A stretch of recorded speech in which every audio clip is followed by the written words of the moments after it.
చెప్పండి. ఒక మనిషి ఉన్నాడు, నది ప్రవాహంలో కొట్టుకుపోతున్నాడు. ఆ సమయంలో అతను రక్షించబడాలంటే అతనికి ఏం కావాలి? అతను డబ్బు ఉంటే రక్షించబడతారా? లేదు. అలాగే ఉద్యోగం ఉంటే రక్షించబడతారా? లేదు. కానీ ఆ సమయంలో అతనికి ఏం కావాలి? చెప్పండి. చెప్పమ్మా. మునిగిపోతున్న వ్యక్తిని రక్షించాలంటే ఏం కావాలి? వాడు ఎలా రక్షించబడతారు? ఒక ఏదొచ్చిన వాడు ఉంటేనే వాడు రక్షించబడతారు. అలాగే పాపంలో మునిగిపోతున్న మనం రక్షించబడాలంటే మనం ఏం చేయాలనేది ఈరోజు చూద్దాం. మునిగిపోతున్న వ్యక్తికి ఆ సమయమున అతను చేసుకున్నాడు కదా, మునిగిపోకుండా అతను వాడికి అలా చేసుకుంటారు. దాన్ని స్వెట్లెస్ అంటారు, లైఫ్ జాకెట్స్ అంటారు. అలాగే మనం కూడా పాపంలో మునిగిపోకుండా మన రక్షణ పొందుకోవాలంటే మనం ఏం ధరించాలనేది, మనం ఏం చేయాలనేది రెండు విషయాలు నేర్చుకున్నాం. అసలు రక్షణ అంటే ఏంటి చెప్పండి. రక్షణ అంటే రక్షణ అని చెప్పుకున్నాం. అసలు రక్షణ అంటే ఏంటి? రక్షణ పొందాలంటే ఎలాగో మనం ఇప్పుడు తెలుసుకోబోతున్నాం. అంతకుముందు అసలు రక్షణ అంటే ఏమిటి? మనం ఎందుకు రక్షించబడాలి? రక్షణ అంటే ఏంటి చెప్పండి. పాపం నుండి మనకి విముక్తి కలగడం, అలాగే దేవుని యొక్క తీర్పు నుండి మనం బయటపడడం, అలాగే నిత్య జీవంలోకి మనం ప్రవేశించడం, అలాగే యేసుక్రీస్తు ప్రభువు ద్వారా దేవుని యొక్క జీవాన్ని, దేవుని యొక్క స్థానాన్ని, ఆ స్థానంలో మనం ఉండే విధంగా జీవితం అనేది రక్షణ అంటారు.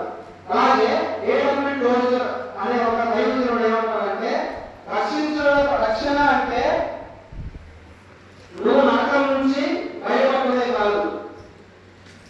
రక్షణ అంటే నువ్వు నరకం నుంచి బయటపడమే కాదు, కానీ దేవుని నందు పునరుద్ధరించబడమే రక్షణ అంటే అని చెప్తారు. దేవునికి పునరుద్ధరించడం అంటే ఆ పాపం నుంచి దేవుని యొక్క శిక్షించుడు తప్పించుకొని దేవుని యొక్క సహవాసంలో దేవునితో సంబంధం కలిగి ఉండడమే రక్షణ అనేది అని ఆయన చెప్తాడు. ఈరోజు రక్షణ పొందుకోవాలంటే మనం ఏం చేయాలి అనేది మనం చూద్దాం. రోమిలికి రాసిన పత్రిక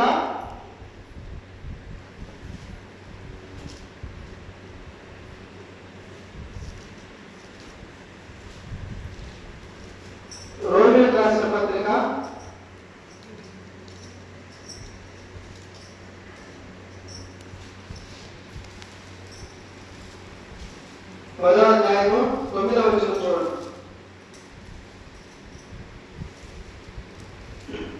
రోమిలికి రాసిన పత్రిక 9వ అధ్యాయము 9వ వచనం చదవండి. అదేమనగా యేసు ప్రభువుని నీ నోటితో ఒప్పుకొని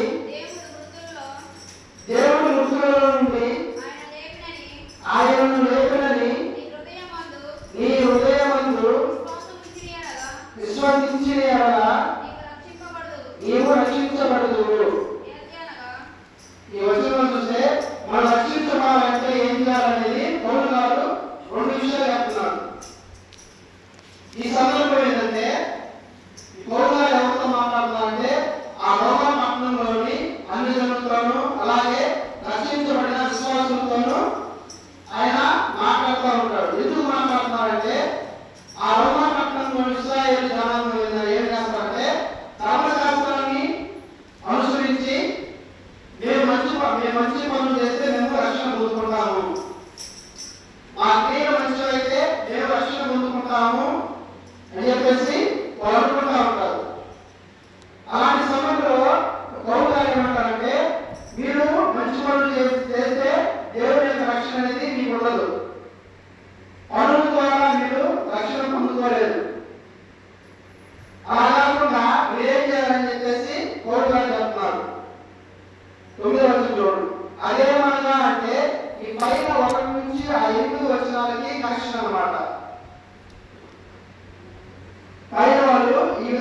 చెప్పుకుంటా ఉంటారు. ఇశ్రాయేలు 1వ వచనం చదవండి.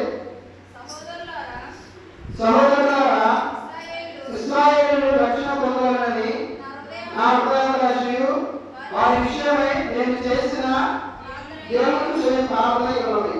వారు దేవుని యందు ఆసక్తి కలవాలని వారిని కూర్చి సాక్షిస్తున్నాను. అయినను వారి ఆసక్తి జ్ఞానానుసారమైనది కాదు. ఏదైనా వారు దేవుని నీతి ఎరుగక తమ స్వనీతిని స్థాపింపకూడదు, దేవుని నీతికి లోపడలేదు. ఇక గోగారి కోరిక ఏంటంటే ఆ ఇశ్రాయేలు వాళ్ళు రక్షణ పొందుతారని చెప్పేసి ఆయన యొక్క ఆసక్తి కోరుతారు. కానీ ఆ ఇశ్రాయేలు ఏం చేస్తున్నారంటే వారికున్న అనుభవం మీద, వారికున్న స్థితి మీద, వారికున్న అభివృద్ధి మీద వాళ్ళు ఆధారపడి వాళ్ళ యొక్క స్వనీతి మీద వాళ్ళు డిపెండ్ అయి ఉన్నారు. మేము గొప్ప పనులు చేస్తే, మేము మంచి పనులు చేస్తే మాకు రక్షణ కలుగుతుంది.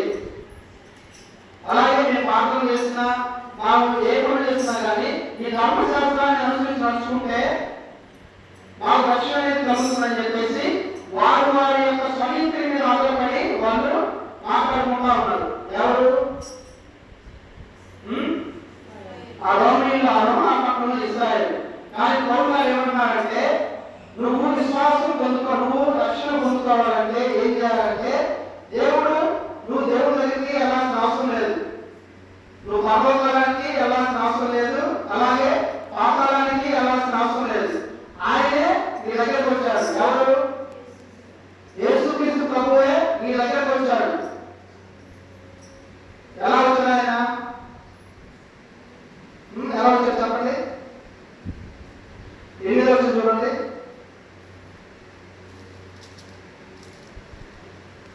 8వ వచనం ఫస్ట్ 7వ వచనం చూడండి.